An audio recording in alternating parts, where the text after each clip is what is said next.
Uno de los grandes descubrimientos que hubo en la historia fue la vida sedentaria y la producción de alimentos. De esta hay varias hipótesis que indican el comienzo y el inicio de la ganadería y de la agricultura.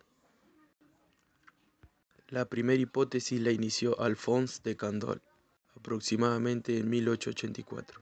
Fue el primero que propuso el cómo buscar el principio de la domesticación de la agricultura y la ganadería. Él lo propuso a base de 5 puntos específicos. 1. Que esa especie haya crecido allí en estado silvestre. 2. Que el clima sea templado. 3. Que en alguna época del año las temperaturas sean elevadas y hayan sequías. 4. Que el hombre se haya establecido allí. Y 5. Que la caza, la pesca y la recolección de plantas sea insuficiente para alimentar una comunidad humana. El trigo por primera vez se sembró en Mesopotamia y la esprilla en Grecia, Serbia y Anatolia, y la cebada en el oriente asiático. Un ejemplo de esto es la tribu Qum, que al principio eran cazadores y recolectores y luego pasaron a ser sedentarios, lo que llevó a una gran acumulación de alimento y de semillas. Aunque las cosechas eran atacadas por insectos y su almacenamiento de trigo y alimentos eran atacados también por roedores, dañados por el agua o por el fuego, ellos seguían buscando ser agricultores, y es por esto que no se entiende por qué eligieron la agricultura por sobre la caza y la recolección, y usaban la caza ya como una alternativa cuando esto fallaba. Tal vez la respuesta está en que el hombre consiguió una relación con la tierra, el animal y las plantas que nunca antes había visto. Armaron un nuevo ecosistema, lo que llevaba a que las tribus crezcan. Hans Hellweg habla de diferenciar entre el cultivo y la domesticación. El cultivar se basa en cultivar la planta o cultivar la semilla para su alimentación, y en cuanto a la domesticación es mutar esta para que las próximas plantas sean de su beneficio. Por ejemplo, trasladarlas a otro sitio donde no eran su hábitat natural. Flanelli también habla, este traslado es lo que puede indicar el inicio de la agricultura, y él determina que se pasó de la caza a la agricultura porque en esta hay una mejor adaptación en distintos lugares. Luego está la hipótesis del oasis, ¿sí?, de Gordon Childe. Habla que la revolución neolítica y la revolución urbana están en paralelismo con la revolución industrial moderna. Él dice que la agricultura y la ganadería fue el segundo mejor invento económico después del fuego, dando un abastecimiento rico y seguro únicamente del esfuerzo humano. Esta teoría habla de que hubo un cambio climático que fue negativo en las agriculturas incipientes, lo que provocó que los bosques se conviertan en desiertos. Esta sequía provocó que los cazadores y recolectores empezaran a juntarse en los lugares que no habían sido afectados, como por ejemplo en el río Nilo, en el Tigris y en el Éufrates, cerca de los oasis que no se habían secado, lo que provocó una relación simbiótica entre hombres, animales y vegetales. Los hombres cuidaban de depredadores a los animales y de las sequías, y en cuanto a esto los alimentaban. Esta relación también existía con las plantas, ya que ellos las sembraban y las cuidaban. Luego está la hipótesis de la zona nuclear, de Robert Brightwood, que se inspiró también en Harold Page y Herbert Fraure, que decían que los primeros asentamientos estaban en Anatolia Oriental con el trigo y la cebada, a lo que Jane Braisted la llamó creciente fértil. Brightwood fue a una expedición arqueológica al norte de Irán, donde descubrió especies silvestres de antaño que no debían estar ahí por hechos naturales, sino que habían sido llevadas hacia allí, porque hace 12.000 años que no había un acontecimiento climático que las llevase hasta allí. Encontró que hubo mejoras tecnológicas y gran acumulación de cereales, como por ejemplo el molino de piedra, lo que llevó a los cazadores y recolectores a un gran sedentarismo, ¿sí?, y llevó a tener una relación de año tras año con el sembrado. Aunque arqueólogos tratan de justificar esta teoría, con el tiempo cayó, ya que él le daba la invención a los hombres, y se cree que la invención de la agricultura se fue dando a través del tiempo y no fue algo decisivo de los hombres. Pero aún así la de Childe está hecha en un solo yacimiento y también habla de variaciones climáticas muy confusas. Es por eso que en sí perdió la batalla, pero la de Bradwood ganó la guerra. De ideas, ¿no? También está la hipótesis de un nuevo cambio climático, hecha por Herbert Wright y William Van Siet, aproximadamente entre 1968 y 1976. Hablan de un cambio climático de 9000 años antes de Cristo, que pasó de un clima frío y seco a un clima más cálido. A partir de estos deshielos se empezaron a crear más bosques y más vegetales. Según Wright, este cambio climático fue el más grande de los últimos 100.000 años. Esto ocurrió en Zagros, que incluso hasta el día de hoy sigue viviendo la gente allí. Que en su pasado había muchas más cuevas y abrigos, y debido a este cambio climático permitió que los cazadores salgan de la cueva y puedan vivir en un ambiente más amplio y con una temperatura más cálida.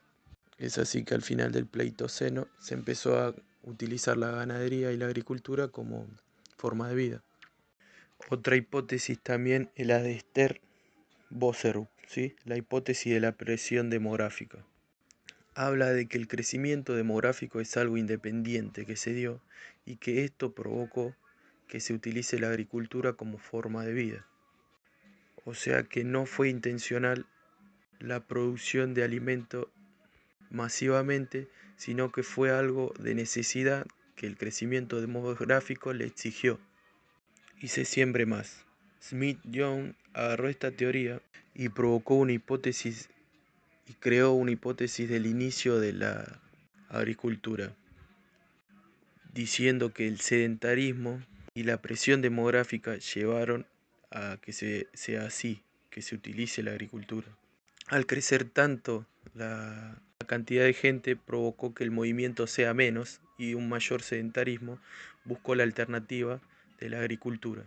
Lo que se le cuestionó a esta teoría fue que una comunidad con tantas necesidades alimenticias guarde tanta cantidad de semillas para la plantación del año siguiente. Otra hipótesis es la de la zona marginal, el traslado de la población, creada por Lewis Binford. Esta combina la presión demográfica y la agricultura fuera de la zona nuclear. Consiste en que los cazadores y recolectores tenían un sistema muy bien organizado. Cuando decidieron cambiarlo por la alimentación de vertebrados y invertebrados mamíferos, plantas, consiguieron una alimentación estable y reducir su desplazamiento. Un desplazamiento negativo tanto para los ancianos, para las mujeres embarazadas, para los niños. Entonces, este sedentarismo llevó a un crecimiento demográfico y una estabilidad como comunidad. Binford sugiere dos condiciones para que un cambio adaptativo sea positivo. Uno, un cambio medio físico y dos, un crecimiento de la presión demográfica. Para él también existen dos tipos de sistemas poblacionales. Uno es el primero es cerrado, en donde los nacimientos y los fallecimientos se complementan para el seguir de la comunidad, para su subsistencia. Y el segundo es abierto, donde las personas emigran y migran, donde hay donantes y receptores, tanto de cultura como de conocimiento. El crecimiento demográfico en las zonas nucleares, en las zonas óptimas, fue tan grande que por medio de la caza chica, por medio ya del pescar, por medio de distintos factores, no solo de la agricultura y la ganadería, la gente comenzó a emigrar a lugares donde no eran ópticos para transformarlos en óptimos. Como por ejemplo en Alikosh, en Irán, la gente emigraba con sus propios animales y sus propias semillas a ese lugar para poder hacerlo óptimo y seguir viviendo como comunidad allí. Se cree que optaron por la agricultura y la ganadería ya que este crecimiento demográfico empezó a convivir muy cerca el uno del otro y los llevaba a conflictos en la caza y en la recolección. Es por eso que optaron por la ganadería, ya que todos iban a salir beneficiados de ella.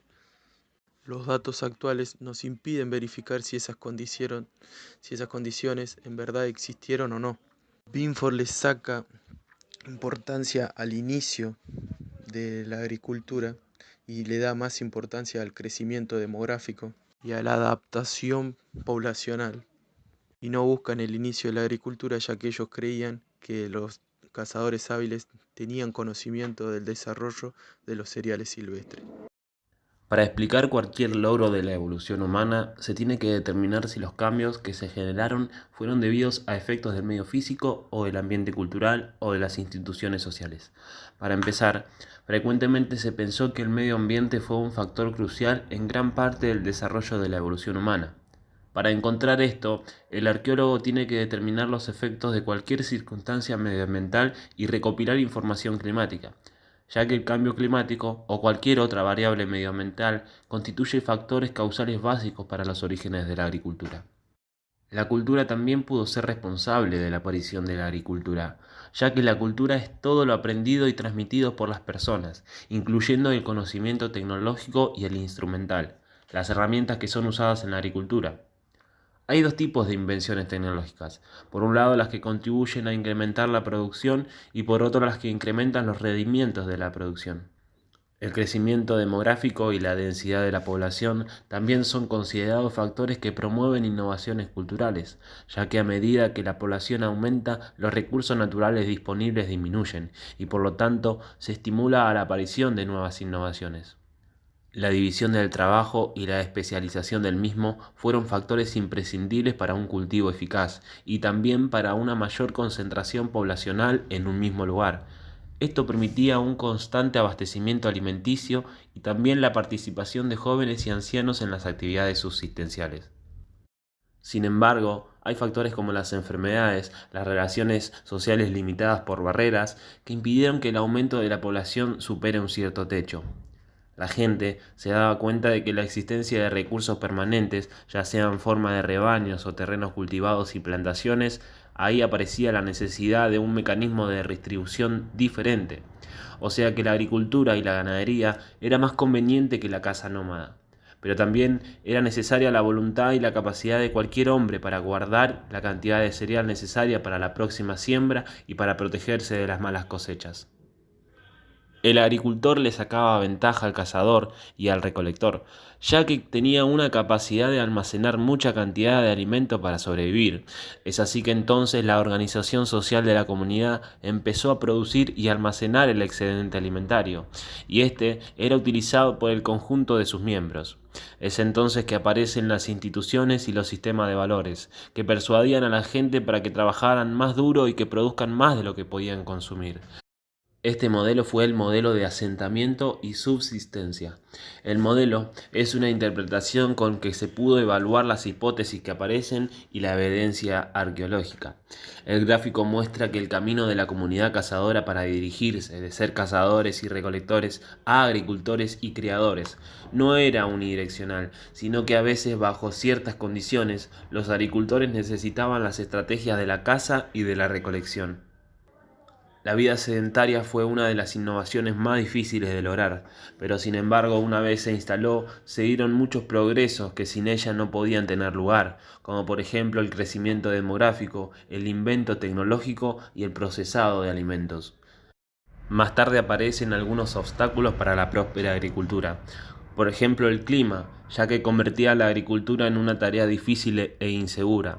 Otro obstáculo era el terreno donde quería criar o cultivar. La tierra no garantizaba una buena cosecha ni prestaba el alimento para el ganado. Para superar las barreras era necesaria la suma de instrumentos y herramientas de siega y cosecha adecuadas, también algún tipo de transporte. Además de estos elementos, era un elemento imprescindible la disponibilidad de plantas y animales que sean domesticables y que tengan condiciones para su alimentación, y para que den lugar a la aparición de la agricultura. Otro factor que favoreció la introducción de la agricultura fue la aparición de eventos y procesos culturales, que fueron evolucionando a largo plazo. Por ejemplo, la invención de útiles y contenedores para guardar alimentos, ya sea para las personas o para los animales. Los animales no solamente eran una fuente de proteínas y de alimento, también proporcionaban productos tales como la leche, la lana y las telas, y además de esto era una forma de almacenar el excedente para que éste esté disponible en todo momento para su consumo. Identificar esto se ha logrado gracias a las investigaciones arqueológicas, que han podido encontrar huesos de animales, que son los restos mejor preservados, y debido a que los huesos son un material duradero y de fácil conservación, esto permite identificar con mayor precisión las especies e interpretar el posible entorno del asentamiento prehistórico. De estas investigaciones se han podido identificar algunas especies como las cabras y las ovejas, que vendrían siendo las primeras especies domesticadas o al menos se han manipulado para la obtención de alimentos. Ambas tuvieron su ancestro salvaje, que más tarde padeció los cambios morfológicos que determinan inequívocamente que fueron domesticadas. La tarea fundamental de los arqueólogos es entender si el animal que se había encontrado estaba destinado a la alimentación de una comunidad, o si eran cazados en estado salvaje, o si eran criados en rebaños. También debían investigar la naturaleza de la transición de la caza a la domesticación. Es entonces que aparece también una cuestión difusa, por lo que algunos animales salvajes llegaron a transformarse en animales domésticos, pero se comprende que el periodo de manipulación del ganado, luego de que sea capturado, entonces debería comenzar el proceso de amensamiento de los animales, que preferentemente debían ser animales jóvenes, que no huyan, que no ataquen ni que tengan cambios de conducta. En principio, se promovió una crianza de animales que solamente iba a proveer un suministro alimenticio, pero este proceso era lento y reducido. Entonces se comienza a practicar una crianza selectiva y un control de calidad y cantidad de la alimentación. Más tarde comienza una especie de experimento en donde los criadores trataban de estimular la reproducción para así tener una mayor producción y mejores resultados. Esto provoca una disminución en el tamaño de los animales, que eran mucho más chicos que los ancestros salvajes. Estos cambios son muy comunes en las diferentes especies animales y dan por resultado las nuevas características que tienen los nuevos animales: la morfología del cuerpo, el color del pelo, el crecimiento, la fisiología de los animales, y todas ellas son las diferentes alteraciones del cuerpo del animal. La gran mayoría de especies de animales se caracteriza por vivir en una sociedad natural. Ellos se movían generalmente en grupos y también seguían siempre a un líder. Es de suponer así que la protección de estos animales que le brindaban los ciudadanos de una ciudad favoreció a que los animales permanezcan en esa comunidad. Por otro lado, la mayor parte de los primeros campesinos se dedicaron a la caza del cerdo. Esto lo demuestran los restos óseos de esta especie que se han encontrado en casi todas las comunidades agrícolas. Otra especie domesticada es la cabra, que como las ovejas se tuvieron que adaptar a los mismos espacios naturales, tuvieron sus ancestros salvajes, aunque es probable que la morfología de las cabras domésticas más antiguas fuera idéntica a la de sus parientes salvajes, pero no hay datos arqueológicos certeros que aseguren esta hipótesis. Más allá de esto, las cabras y las ovejas contribuyeron a la mayor parte de la alimentación de los primeros campesinos, aunque tampoco se sabe con certeza si ambas especies eran criadas en un mismo rebaño o por si contrario algunas familias se dedicaban a la cría de cierta especie y otras familias a la cría de la otra. El cerdo también fue otro animal domesticado, que también tuvo su ancestro salvaje, que es el jabalí, que a pesar de la ferocidad de este animal adulto, los animales jóvenes se pueden domesticar con mucha facilidad. Estos animales proporcionaban una gran cantidad de carne comestible y con la gran ventaja de que los cerdos se alimentan básicamente a base de desperdicios y desechos de los seres humanos.